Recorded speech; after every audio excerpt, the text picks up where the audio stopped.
Welcome to episode 2 of the Let's Be Honest podcast, and I'm your big brother Tone. This is going to be a great show, you guys. Question: did you know an eagle's sight is the strongest of all its senses?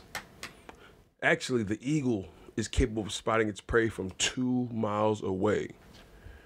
Now, I mention these things not because the Philadelphia Eagles are going to the Super Bowl. Yes, we deserve it. And we saw it coming. No pun intended. But because I'm curious to know just how many people my age see greatness in their futures.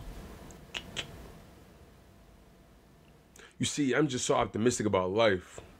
But being honest, that isn't necessarily easy to maintain, especially when I'm constantly comparing my life to another person's life. For me, all right, so this is how it starts. I can hop on Instagram and like a bunch of pictures. And once I'm done, immediately feel like shit. Immediately. Why? Because I always just think there's something I'm not fucking doing. The lens of social media. Seriously. Oh my God. Social media. That shit inflates the hell out of my fucking life, dog. Look, I'm 23, right? And I assume everybody is 100 steps ahead of me all the time. It never fails. But then I would run into some of those people in real life. Yo, filters, yo. Yeah. Filters make everything look pretty as shit, though. Filters in general are just interesting. Not only because they make pictures, but, well, they don't make the pictures, but they make pictures look dope. The point is, we try to look at our lives through a filter. We filter our lives through the lens of social media, basically. A burger looks amazing at McDonald's. Let me rephrase. A burger always looks... You know, I just fucking hate McDonald's. I can't even say the fucking sentence. But a McDonald's burger always look good in commercials. Until you actually get a hold of the damn thing in real life. You know the shit be all... Pickles be left and right. It be kind of soggy. It just be looking rough. Listen. The lens you choose to use to look at life determines your perception of it. Especially, same thing for me. I would like to think I'm on the way to that path towards my best life. And I would hope y'all all feel the same way about y'all life. Real shit. You know, this sounds kind of serious, but I was just thinking about that. Like, how many of us really think about our futures or making changes and, you know, all kind of shit, you know? Now, I'm not even an expert on this kind of shit because, you know, I'm a work in progress my damn self. I'm nowhere near that point. But my intuition tells me it starts with something small. Like a simple change in the daily routine or simply dropping a bad habit.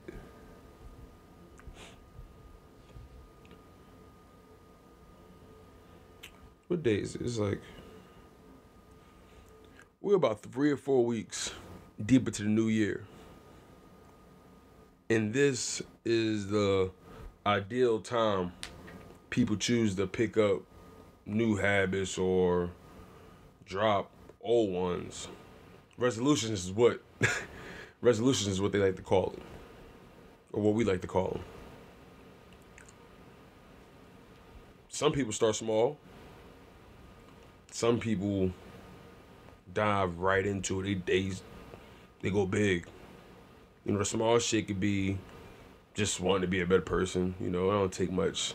You just got to make a little bit better decisions. That don't really take much being a better person, in my opinion. But then you got the big ones, whereas quitting cigarettes, whereas people that's really addicted to that shit.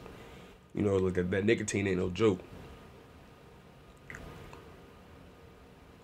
Regardless, it's all an attempt at a fucking shot in the dark. Resolutions. Now, we in 2018. And, you know, a lot of people, I mentioned earlier, make resolutions and shit.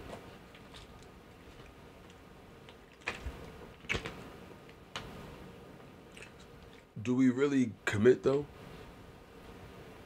All right. I'm just going to talk about me. So, I recently got a gym membership.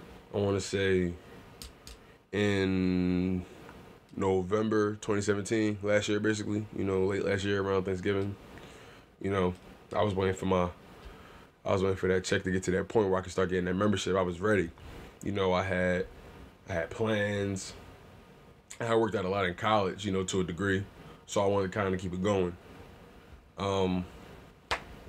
So I had got the membership, and at first I was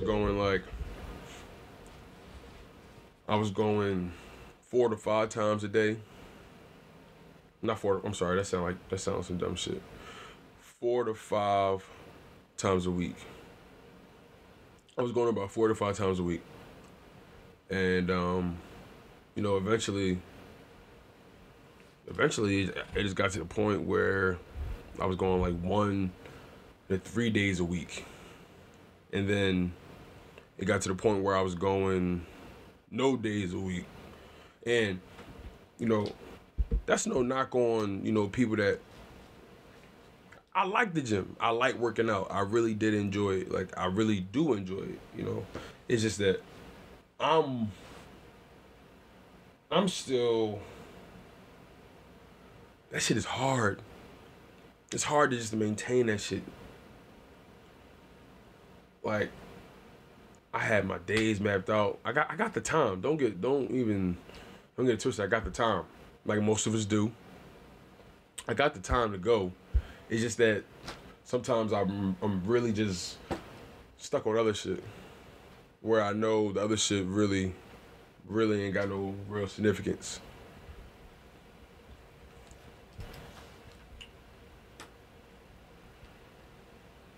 Eventually, I just started getting lazy. But throughout all that,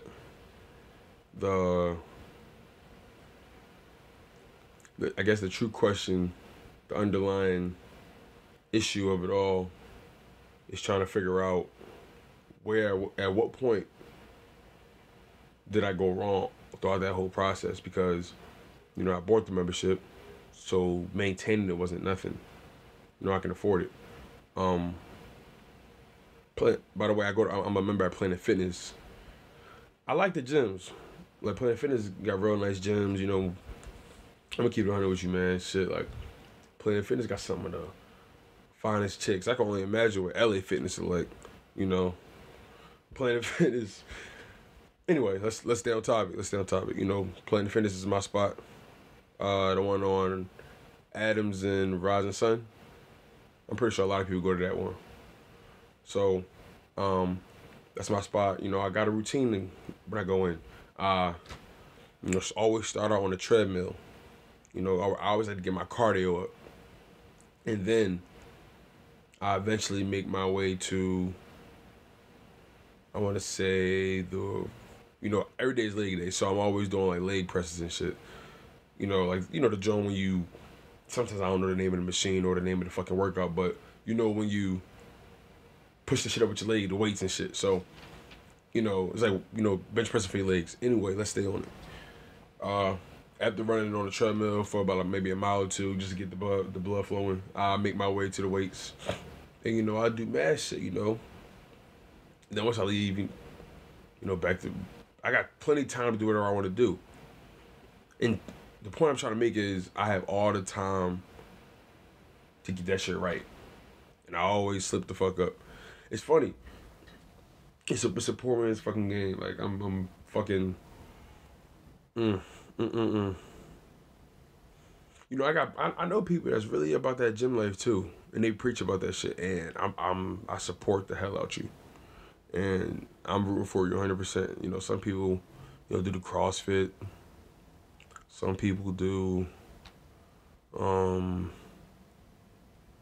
know, like yoga or they do, there's all kind of shit people do, to keep their body right.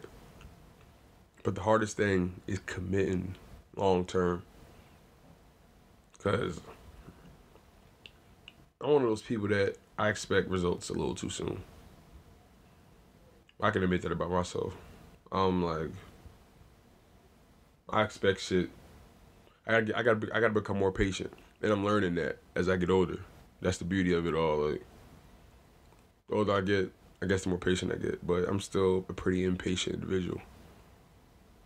But I'm getting there, nonetheless. So, as you can see why my resolutions typically fail. Expect results too soon. Do you get discouraged? You want to give the fuck up. You wanted to say, fuck that shit. I'm cool. But for the most part, that shit really just fall back on you. Nothing.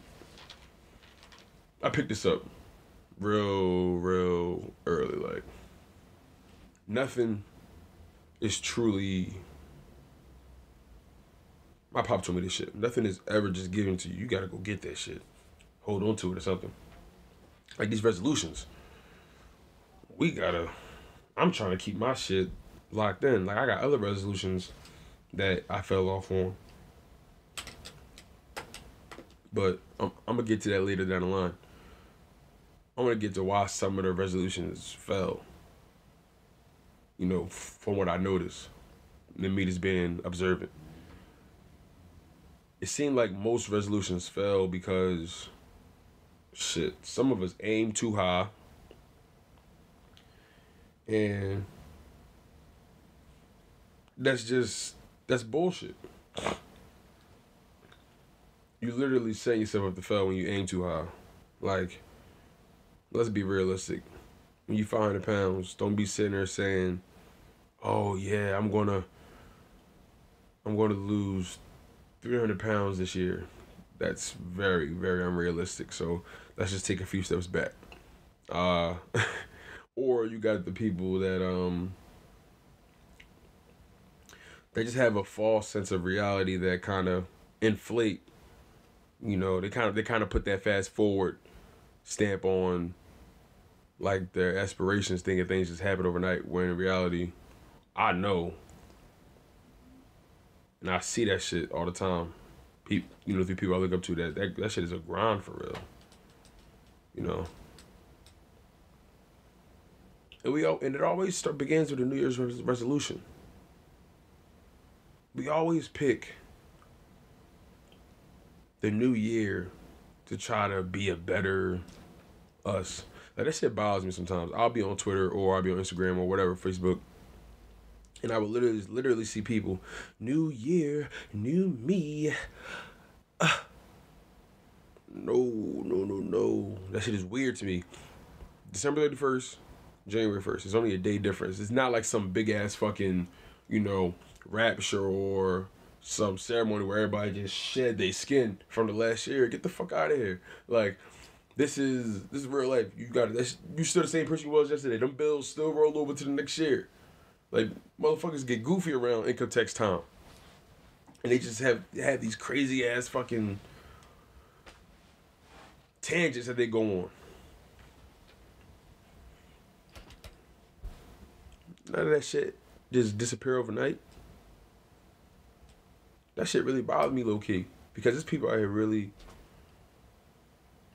grinding each and every little day. And maybe I'm making a big dog enough of them. But why do people have this false sense of time?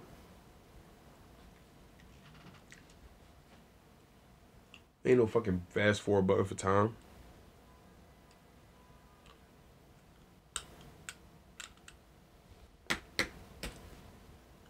But resolutions are very like I said, they always start with resolutions and they're very attainable, but the hardest part about it might be, well, it always boils down to consistency.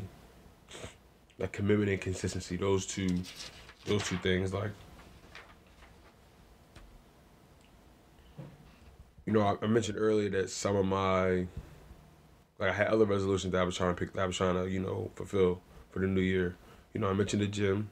I'm already in the process of currently doing one of my resolutions. The podcast, getting that launched. I want to get a bunch of episodes recorded before I put it out to the world. So this is the second installment of that. I think I might do that. I think I might launch at 5 episodes, depending on everything. But, that's one resolution. So that's 2 resolutions, the gym, get my body right, and the podcast. So, my third resolution is I wanted to read more. Like, I read comics and shit.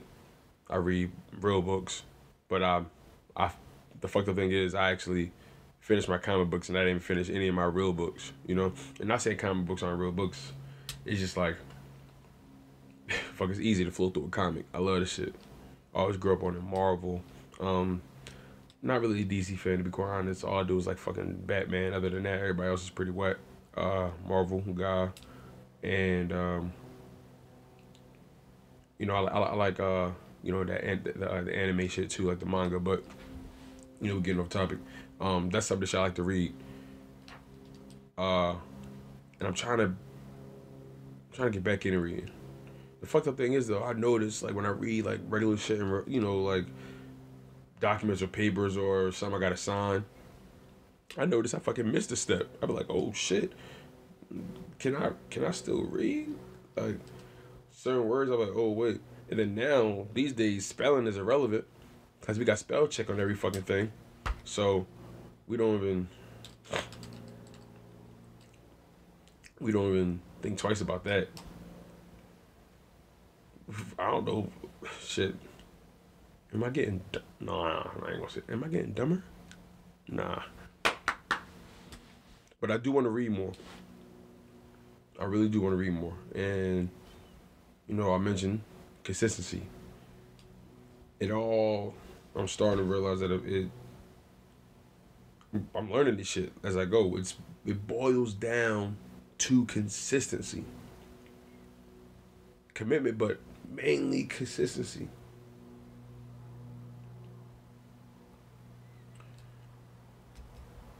Sometimes it's funny. Commitment, consistency. That's like giving your life to something, right? Or dedicating a select amount of time towards that thing.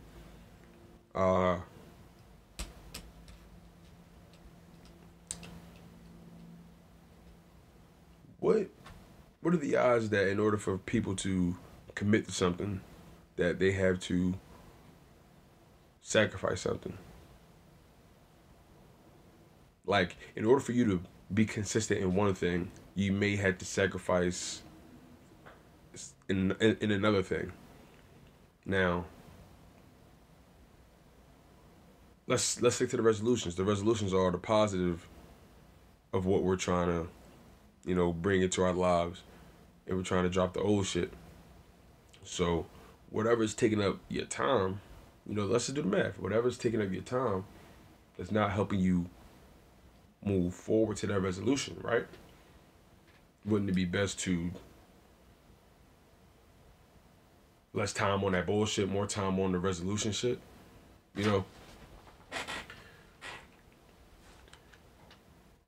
It's all starting to like come together for me. Like I said, this is an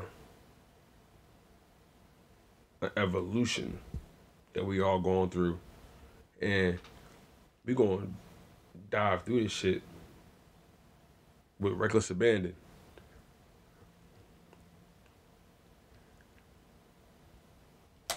Resolutions are always a kick in the fucking nuts because you set your hopes high, then you the one that kill your own dreams.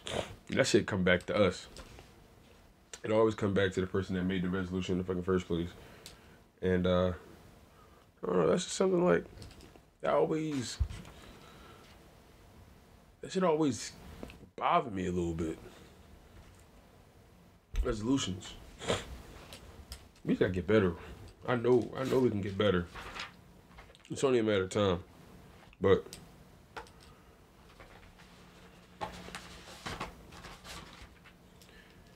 resolutions can be the start of us or the end of us.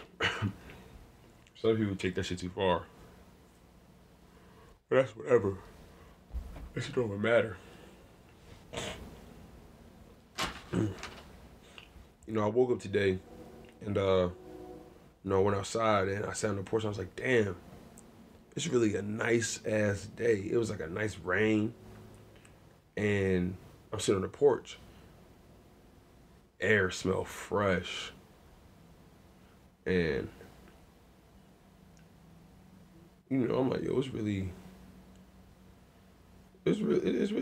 a beautiful day. I keep saying that because it was just so pretty. Birds chirping. You know, you barely heard any people. Heard the wind blowing and shit. You know, it made me walk in my car. I took a little drive and shit, and I was banging some new shit, so some new music. And I was banging that new Dave East project that came out, Paranoid 2. And I gotta tell you, that shit is hot. That shit is really... And for some of y'all that didn't listen, or that don't really know Dave East's music, or, you know, he was... But let me tell you how I got introduced. So, I first heard Dave East, I want to say on, was it Kyrie Chanel? No, actually, he was dropping freestyles. So, he had the fucking, I Got the Keys freestyle, Stove Top freestyle. He dropped music with G Herbo. How that shit go? I've been looking for the payroll. Trying to lay low, took up the tri-state. I can't remember what it's called, but head for the perk, for the head for the lean. That shit hot though. Anyway, I ain't no fucking rap. You see me trying to figure it out, but you know, I got hipped on him around that time, and ever since then it was a rap. I started looking up his old shit. You know, so listening to like Hate Me Now, and he had dropped a fucking mixtape with the Philly rapper Core. Core, one of the hottest in the city, in my opinion. I fuck with Core music, you know.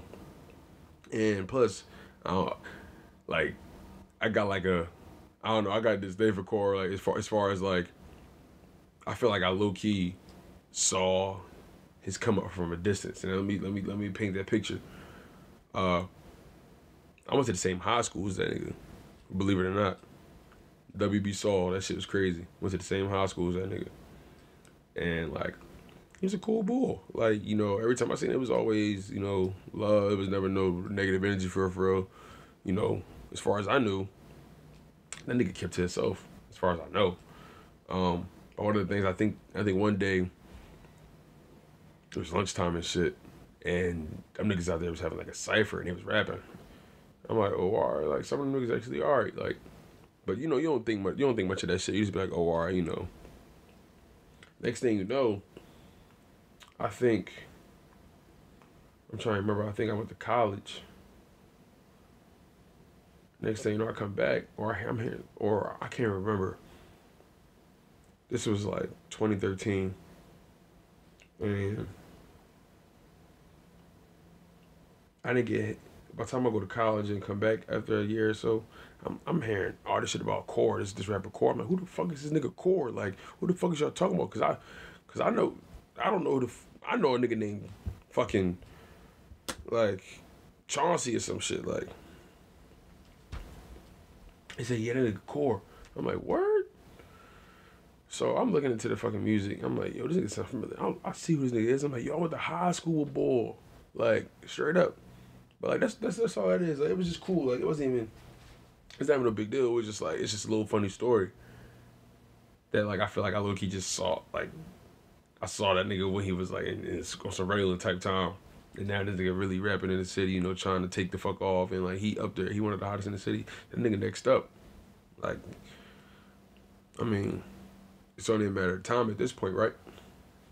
You know, I salute that nigga come up. But, you know, back to the Dave East project, Paranoid 2. This shit was dope. It's 15 tracks, and he got Tory Lanez on there, T.I., Lloyd Banks, Marsha Ambrosia. You know, he got some nice features on there, but they not drawn. He always been that rapper that always didn't really depend on his features, really. I feel like some of the features was kind of like some of his features was just like, oh yeah, this gonna sound good, but when he on other people's songs, that's when like the features really crazy. He not really feature heavy on his own shit. That's what I'm trying to say. So, right now, I want to say my favorite songs off the joint is Powder, that's track 4. Corey, track 5. What Made Me, track 10. And Violent, track 11 with Lloyd Banks. That shit was hot. And this nigga made a follow-up to Keisha, track 12. It's called I Found Keisha. Like, if y'all heard the last project, because the last bigger project, Kyrie Chanel, he got a song called Keisha where he talk about how the bitch robbed him basically while they got finished fucking. This nigga sleep and shit. He woke up, all his shit gone. His man's in the fucking truck and so sleep. He's like, yo, where the fuck, where you been at? He said, nigga, you told me not to mess with you. But anyway, so this nigga found this bitch, like, and when I first saw this shit, I wanted to skip right to that song, I'll be honest with you, but I'm an album type of person, so I like to start from the beginning. And then I'll wait until, you know, the album died down a little bit. I'll wait a week until I listen to the album. Because I think the album been out for maybe like a week or two. So I kind of like to let things, you know, simmer down and, you know, marinate a little bit. So his beat selection is one of the best things I feel like it's about Dave East. His beat selection is, he kind of got like that. It's definitely New York, without a doubt. But, like for example, on the song Powder, that shit sounded like some Ross, like a Ross type beat. You know, Ross, he always picked those thematic, climatic beats that always sound like that should be in a movie, or like you cruising in a fucking Maybach or Bentley, like down, like, I don't know, Miami Boulevard or some shit. Like, that shit just sound next level, like lavish lifestyle. And he channeled that on Powder. But it was grimy though at the same time. So, Dave East, I definitely, that project was hot, for sure. And I salute that nigga for real. Like, he only getting bigger. And more blessings to that nigga. What else came up? You know, I recently been getting hip to new artists, so I recently got hip to this artist named Sir. And I think he signed to TDE. He dope. He a singer and shit. And he got this one song with Masego on his EP. It's called Ooh Nana. So, but look up the EP though. It's called Her Too. It's a dope project. I really do salute Sir. That's a dope ass project.